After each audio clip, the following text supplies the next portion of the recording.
Hello and welcome to the Lorna Marie Fitness Podcast, the show where we talk all things fitness, health, mindset and lifestyle to help you become fitter, healthier and happier. I help busy people who lack time, motivation and self-belief to look and feel great again. If you want to work with me, head over to lornamariefitness.co.uk, but for now, enjoy this episode. Hey squad, how are we doing? Oh, it's working now. Okay, that's great. That's good. Cool. Welcome to the Q&A. Say hello if you're there or hashtag replay if you're watching this on the replay. Gosh, what a week. What a week. My goodness me. So today and all of last week, we've been going through applications, doing so many interviews for the new role that is coming up at Lorna Marie Fitness. So we're getting in touch with everybody today. But it's been such, I can't tell you, like such a difficult decision because everyone was really, really good. Me and Will were like, can we realistically take on like 6 people? We interviewed more people than that. It was, it's been busy to say the least. But before I start today, I just wanted to go over a few things and a few quick notices before we begin.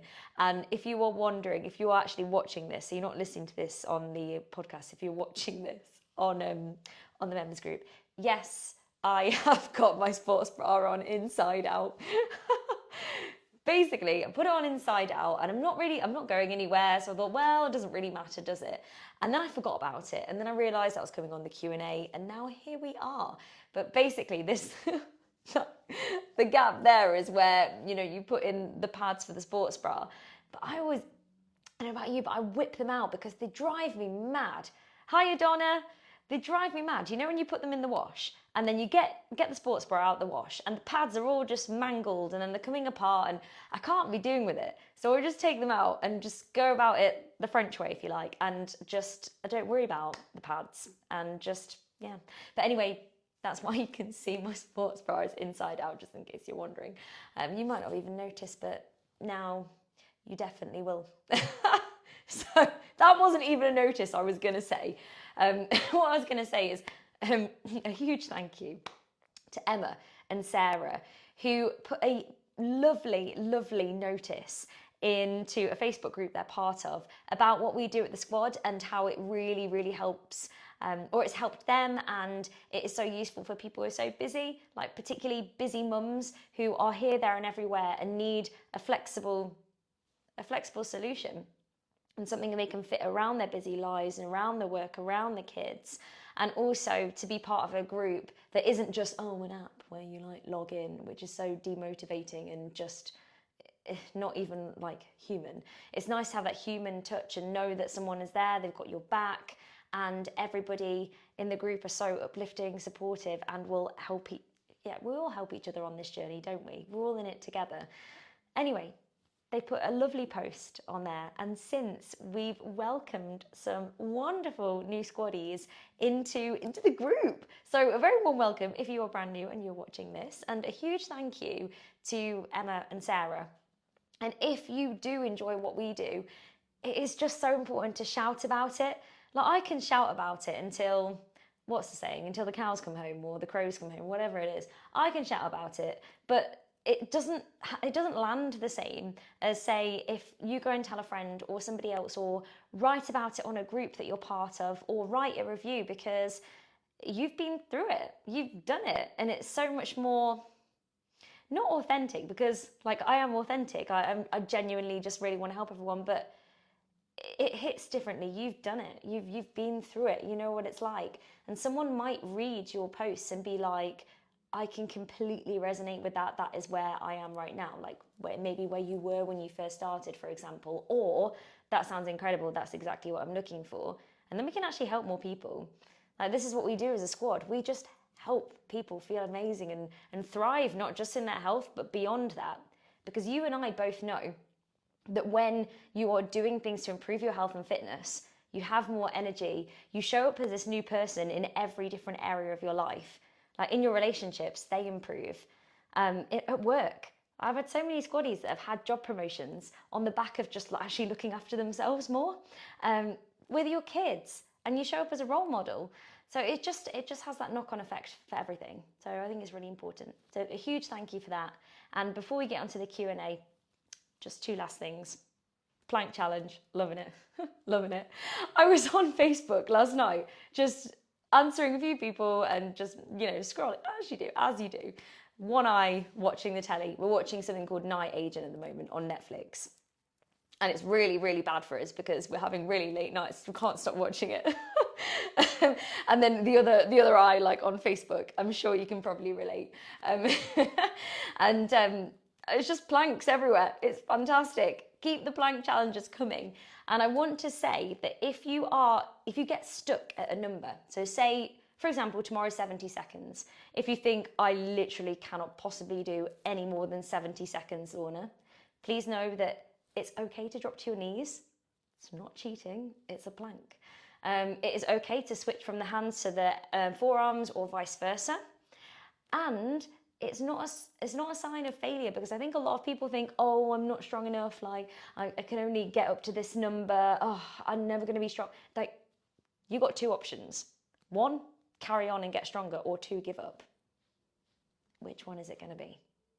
So I would say if you hit that number and you feel like it's a point of failure, it's actually a point of success, because you are pushing your boundaries, and this is where you are going to get stronger. The only way you will not get stronger on this plank challenge is if you give up.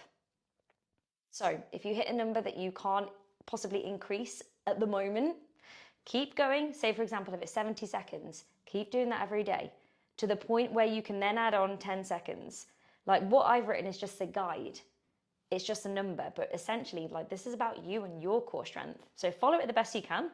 And when you've hit that sticking point, just see what you can do. We can only ask for your best. Stay consistent, trust the process, and don't tell me that you haven't got time, because I don't believe that you haven't got time to do a 70-second plank. Be better than your excuses. Be better than your excuses. Just do it, and then by the end of August, you will be stronger, no matter what. And finally, 5-year party. If you have not booked already, please, please, please get booked on. We really, really want every squaddy to be there. This is the biggest thing that Will and I have ever organised.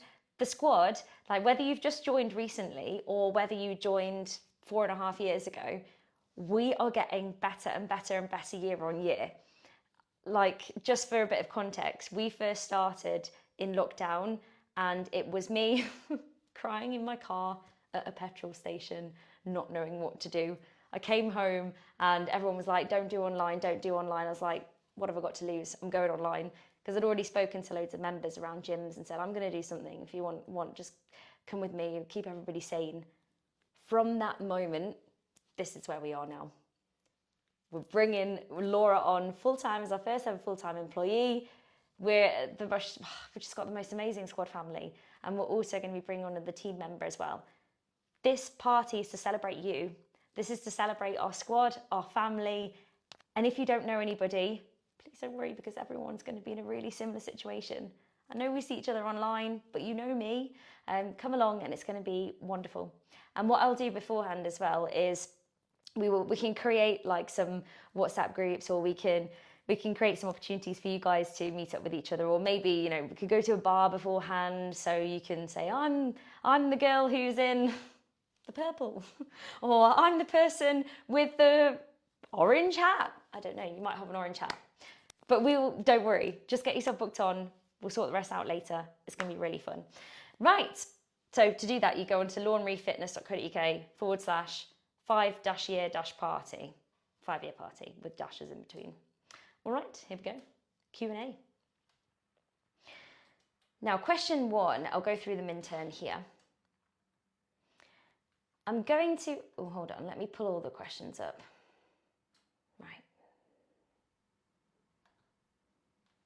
So 1 second. I'm going to do the 29 in 29 challenge in September to see how I manage the transition back to teaching as well as everything else. RE rest days, is this really essential? I actually don't like having a day off now, even if it's a Yogascape class, and I really enjoy doing cardio every day. Is this okay? It sounds so silly for asking. It doesn't sound silly at all for asking. What I would say is rest days are absolutely essential, and they're essential for a lot of different reasons. They're essential to avoid burnout, and that is burnout in your body and also burnout mentally.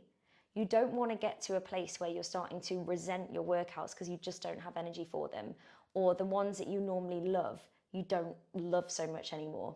You don't want to get to that point. And if you ever do, it could be a sign that you just need a rest day. You also, to avoid injury, you need to allow your body to recover and to repair. So that's another reason we don't want to be getting injured, because then you won't be able to do your classes. And also, really importantly, you've got to be kind to your body. Like, if you actually want to see results, so you want to feel the strength gains, for example, you want to get stronger, you want to feel toned, shaped, you want to improve your fitness in every single sense, it's really important to allow your muscles to recover. So when we work out, this is what happens. When we work out, we create stress on the muscles and on the body as well, as a whole. You create little micro tears in your muscles. Sounds awful, but yeah, your muscles actually rip apart a bit. Now you imagine ripping something, it's already ripped, and you rip it more and more and more and more, and don't allow it chance to properly knit itself back together. You can see where I'm going with this. One, you're not going to see the results, you're not going to get stronger, but two, it is going to be begging some kind of injury. So what you need to do is just allow your body to recover. So create these little micro tears, which is fine, it's normal. And then to put them back together, we allow rest. So this is where sleep really comes into it. You know, when you get into that deep wave sleep, that's where your body repairs, your muscles repair. Water, adequate protein, and then just allowing your body that little bit of time for your muscles to recover. And that's actually how we get stronger as well. So you create the stress, the little micro tears on the muscle, you allow them to repair, and this is how then we see the results for the workouts. Because the last thing you want to be doing is being like a bit of a hamster on a wheel, and you won't be going anywhere. So I would recommend minimum 1 rest day, absolute minimum, 1 to 2.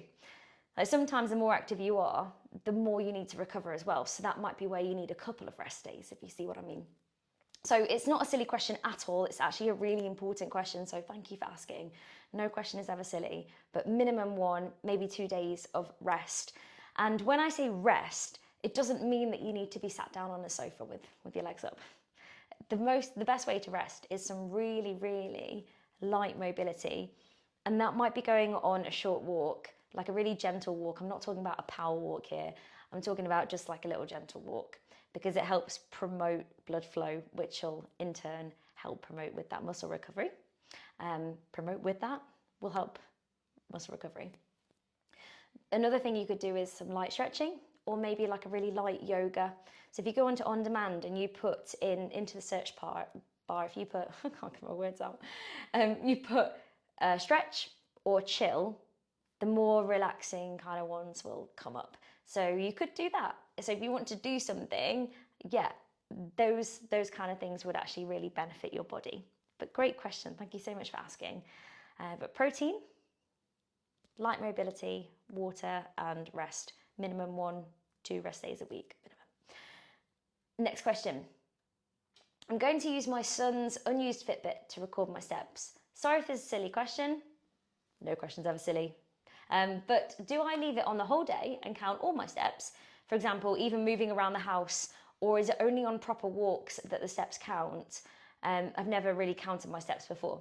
Okay, so really you want to get a holistic picture of your steps. Like, how active are you in general as a person? This is why we count our steps, because we want to see how active we are in general. And of course, that can include things like cleaning the house, it can include things like gardening, pottering around the house, basically any movement, just to make sure that we are active. And to be deemed active, you need to be doing over 7,500 steps a day on average. So if you're somebody who has a sedentary job, or Monday to Friday you really struggle to get your steps in, pull it up at the weekend. You want to be hitting 7,500 on average or plus over the week to be deemed active. And we want to be active for our health, right? For our long-term health and well-being. So keep it on all day. Absolutely. Okay. Next question. Will's just walked in. Can you hear him? He's talking to the dog. Like, hi, Will. Just on the Q&A. Do you want to say hello? We're just on the Q&A. Do you want to say hello to everyone? He went, oh. So, morning. I have a question about HIIT workouts. I find that I end up partway through getting the shakes and feel a bit rotten. I did this on the practice walk, which I think is due to my blood sugars dropping. Something sugary like a glucose tablet helps, but I'm wondering if there's a better way to manage it. Okay, so it does sound like it is a glucose thing. So it sounds like there's been a real dip in blood sugar, which makes you feel a little bit like that. So a bit maybe lightheaded, a little bit shaky. Maybe sometimes you can feel a little bit goosebumpy or a little bit like you're just not quite there. Have you ever felt like this before? Sometimes if I've ever felt like this, which I have in the past before, you feel a little bit like, I don't know, for me it was like prickly heat, and then I'd be like, I know what's going on here. I should have brought that extra energy drink with me. The only time I ever used to get it was if I was teaching, say, 3 classes back to back, and I hadn't quite got my nutrition on point. Very rare that it happened, but I know how it feels, and it's not a nice feeling, and you don't want to feel it. So yes, this is going to be a glucose thing. And now I have spoken to this squaddy, and this squaddy is talking about a HIIT workout in the morning before breakfast. So I would say you need fuel. Like when you're doing HIIT, it is short bursts of high intensity workout. A short burst of high energy all in one go. So you need to be fueled for this. And your body's source of energy it's going to be using is your glycogen, which is your stored glucose, your stored carbohydrate in the blood, in the body. So basically, you need energy, you need fuel. And I would say maybe 30 minutes before a HIIT workout, having like a piece of toast with honey or banana. So you've got that carbohydrate source, you've got that fuel in your body ready for your body to use. If you've got the luxury of time, 1 to 2 hours beforehand, having like a balanced meal. So it might be some porridge with chopped banana and nuts in or something like that. So having something that's really balanced that is going to give your body the energy, the fuel that it needs. Otherwise, it's like asking somebody to, or a car, it's like asking a car to go really fast down a road when you've not put any fuel in it. It's going to splutter and it's going to feel it's going to feel rubbish. It's going to be not great for the car, and it's not great for you. It's not great for your body. That might not be the best example, but you kind of get what I mean. You've not got fuel inside. You've not got the fuel in you. Now, when you do other exercise, for example, such as hikes, because this was an example that Squaddy used, like when did hikes, it didn't really affect her as much. This is because it's more of a constant release of energy, whereas with HIIT, it's a real fast, big burst and then relax, and then you do it again. It's very intense, and you're going to be tapping into that anaerobic energy where your body's not efficiently using oxygen. So you can feel like a bit of lactic acid build in there, which doesn't help towards the fatigue side of things. Not that it's a bad thing, like HIIT is great for improving your fitness, but you need to be fueling for it for sure. And what I would do as well is I would log it. So I would monitor it and try having a banana half an hour before. Do a HIIT workout, see how you feel. Log it, how did you feel? And then logging it when you have other things as well. So if you've had a balanced meal and then 1 or 2 hours later you do a HIIT workout, how did you feel? And then you'll get to learn how your body responds to different types of workouts as well. You know, fasted workouts aren't for everybody. They're certainly not for me. They work for some people, but not for everybody. You just got to be in tune with what's right for your body. Next question. Hi Lorna, how do I know if I have an injured muscle while exercising or if it's normal? And should I carry on working out? Okay, generally speaking, and this is very general, If you feel a very dull ache and you've just done an intense workout or something that's a bit different to normal, it's something called DOMS, and it's completely normal. It's delayed onset muscle soreness. And generally it goes away within like a couple of days. You might not feel it immediately straight after, or even the next day. Sometimes you feel it 2 days later. But if you've done something really intense or different to normal, you do get that delayed onset muscle soreness. So say if you really, really felt it in your quads because you've done stronger or you've done a booty band, then you want to give your quads like a couple of days where you're not doing some strength on them and come back to it. If it is still hurting, and if it's still hurting in 2 weeks, then that's when you probably want to go and see a physio. That's probably when it's going to be an injury. But I would say if you feel like you're not sure if you've injured something, whether it is, for example, a back injury, your back's hurting and you're not sure if it's a bad ache or a bad hurt or not, give it 48 hours rest. Most of the time probably would have gone. If it hasn't gone, I would then just start to think about going to see somebody if it gets up towards that 2-week mark. But generally, a couple of days sorts things out. You can try things like, different stretches. Stretching doesn't always help, but sometimes it can, or foam rolling. But you just want to let the body do its job and let the body rest. Now, this squaddy who posted this, I know that she was fine. Gave it 2 days and it was absolutely fine. So it sounds like it was just like DOMS, delayed onset muscle soreness. And to recover from that, you just want to get adequate protein because your body is repairing its muscles and its tissues. So it needs protein for that. So make sure you're eating high protein, water, and resting that area. And if it helps, if it feels nice, some gentle mobility and maybe some stretching. Okay, I hope that's useful. But as well, what I want to say is if something swells up, say for example, if you hurt your knee and it swells up, then it's probably an injury. If you are resting and it is still hurting, it is most likely going to be a bit of an injury. And again, rest up. And if it gets towards that 2-week mark, go and see a physio. And then if you get a sharp pain, so we're not talking a dull pain here, but like a sharp pain, then you probably know that it's injured. Again, rest. If it gets up towards that 2-week mark, go and see a physio. I hope that's useful. Lorna, can you help me? What exercises can I do for a nice muscular back and to pull my shoulders back so I don't slouch like Mrs. Overall in Acorn Antiques? No, I don't actually know who Mrs. Overall in Acorn Antiques is, but I know the squaddy who posted this question put a little image of someone slouching. Was that Mrs. Overall?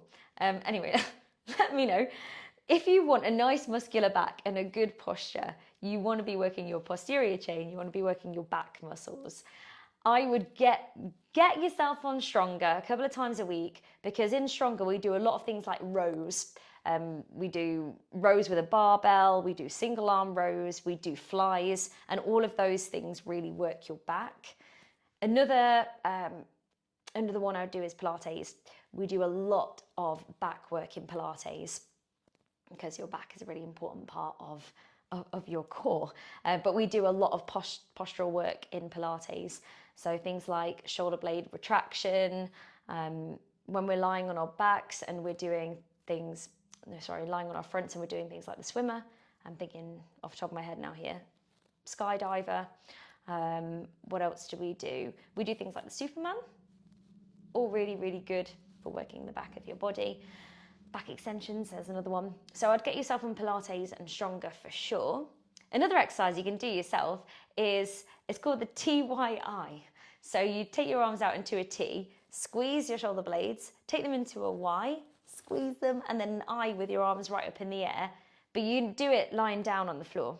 So if you lie down on your tummy, arms in a T, arms in a Y, and an I, and just keep on doing that. And that's a nice little exercise to do too. But it's all about getting that consistency in. Just keep at it, keep doing it, and then you will see the results. And so just get into your routine that every week you do 2 Strongers and 2 Pilates, even if they're like 10 minutes long or something, and then you'll start to feel it and see the results. There's 2 questions left, and if anyone has any questions in the meantime, feel free to pop them into here. Good morning, Lorna. Great class this morning. Hey, thanks. I did Pilates after for 9 minutes and my legs are killing. Just a couple of questions. Do we need to stick to the same days and times for exercise for optimum benefits? And secondly, what do we need to do in the August Plank Challenge? Okay, so this message was from last week. This squatting hand knows what to do in the August Plank Challenge. But if you've not started the Plank Challenge, by the way, you don't have to start on the 1st of August. Like day one's whenever you want day one to be. So if you're listening to this right now and you've not started, why? Get a stronger core. The plank's a fantastic exercise. And if you've got a shoulder injury, do a bridge instead. No excuse. So get on it. You can start today, day one. Day one was 20 seconds. Yeah, wherever you're at. Now, so you don't need to stick to the same days and times for optimum benefits. No. The best piece of advice I can give is find something that works for you. Find a schedule that works for you. If you can, I personally think that doing it in the morning is the best thing ever, and getting it into your routine. So whether that is Monday to Friday, every morning you come to the 6:30 a.m.s. And if you do that, there's a lovely bunch of squaddies who come to the 6:30s every day. I make sure that you get a really good variety in there. So I always split it up in the half 6s and the half 9s between strength, cardio and holistic. Or you might even want to follow those, on demand and do it in your time. But I would say if you do it in the morning, 1, it sets you up for the day, but 2, it's done. And you don't have that negotiation with yourself later on in the day, whether you're going to do it. And if you're a really busy person, whether that's because you're a busy mum or because you're really busy with work and you have a really demanding job, you filled up your cup at the start of the day and you get it done before everyone and everything else needs something from you.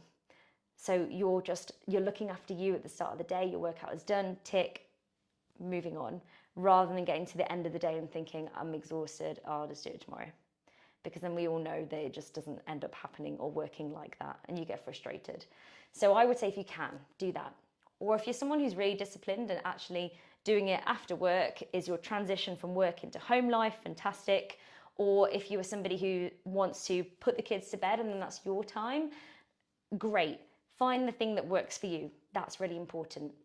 It doesn't matter if it's on the same days and times, really. I just think if you get something into your routine, it becomes a habit, and then it becomes something you just do and you don't even have to think about it anymore because it's literally part of what you do, and then you've cracked it.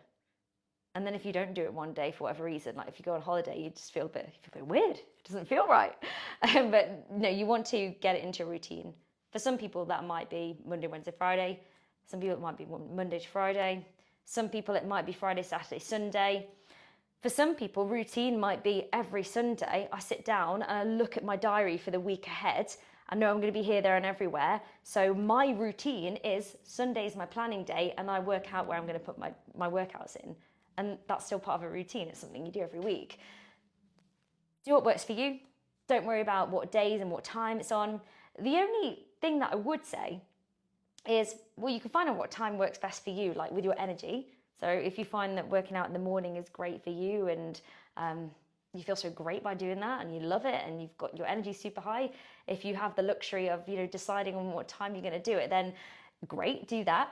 But the point I was going to make is if you did like a booty band workout and you really worked the strength in your glutes and your legs, and then the next day you did the same, strengthen your legs and your glutes, and the next day you did a stronger workout, you're not going to see optimum benefits because you need that rest for your legs and your glutes.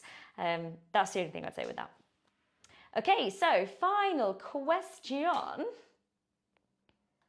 It was on a different post from what I remember. During stronger chest tracks, I can sometimes feel a bit of a strain in my wrists and my forearms. Is this just general weakness or could it be the position of my hands on the barbell? It could actually be either. It could be either. So firstly, I would actually check your form first. So we don't want any kind of over flexion or extension with the wrists. They just want to be in a comfortable position. So I would check that first. You could look in a mirror, or you could film yourself doing it, like prop your phone up somewhere, film yourself doing the chest track, or a few chest presses, or get somebody to film you. Just get someone to film you doing it. Have a look at the position of your wrists. So they don't want to be too far back, they don't want to be pushing forwards. I mean, there's no real hard and fast rule. Like, they don't need to be super vertical either. It's just whatever's comfortable for your wrist, really. But I'd check that first. If you are feeling it in your wrists and your forearms and you think it might just be general weakness, it could be. And if you think that it might be that, I would be really tempted to just take your time with it, maybe drop your weights a little bit and focus on doing stronger at least a couple of times a week and building up strength. And you'll probably find that your wrists, your forearms will get stronger, and that will stop happening. Also, how tightly are you gripping the bar? Maybe just loosen the grip a little bit. You know, if you're really, really tensing, you might be feeling it down your forearm. So just see how tightly you're gripping onto the bar. But I think they're really the main things. So the best thing you can do to improve strength in that area is to keep doing it. Just drop your weight and increase it bit by bit. There's other things you can do, you know, like wrist curls and stuff like that. But yeah, that's probably one of the best things you can do. Also, push-ups are good for strengthening your wrists. Anyway, I think that concludes the Q&A, everyone. Was that useful? I hope that was useful for you. And if you have got any questions, you know that you can reach out anytime. But I like to do this Q&A every other week just so we can properly chat about things and deep dive into things. But keep up the great work, everyone. Keep planning your classes for the week ahead. Remember what I always say, failing to plan is planning to fail. Always. So if you haven't already, you're watching this and you're like, oh, guilty, I've not planned my classes. Guess how many days you've got left of this week? Tuesday, Wednesday, Thursday, Friday, Saturday and Sunday. You've got 6 days left of this week. Plenty of time to fit at least 3 workouts in. And if you are just getting started with us, that is what we recommend. So doing 3 workouts, and then once you've been with us for a while, if you want to do more, great, totally up to you, whatever you want to do. But to get started off with, get your journals out. And same if you're watching this and you feel like you've not been in routine recently, let's do it. Get your journals out, pop in what you're going to do for this week ahead, and then let's do it. All you've got to do is show up for you. And keep doing the plank challenge, team. If you're watching this and you've not started it yet, make sure you get started and tag me in, because I want to see all these posts. I'm loving it. I don't know if you've noticed, but every day I've been like screenshotting them and I've been putting them onto a little reel where each photo is about like half a second long, so you can't really see it, but I've been putting them all together in this lovely little reel. So get yourself on it. Anyway, I will see you soon, team. I'll see you bright and early tomorrow for strength intervals, or I will see you for Joe's Choice at 9:30, or if you're on the live replay, I'll see you in the evening, or on demand, whenever suits you, of course. Bye, team. Have a great rest of your evening, and I hope that was good. See you soon.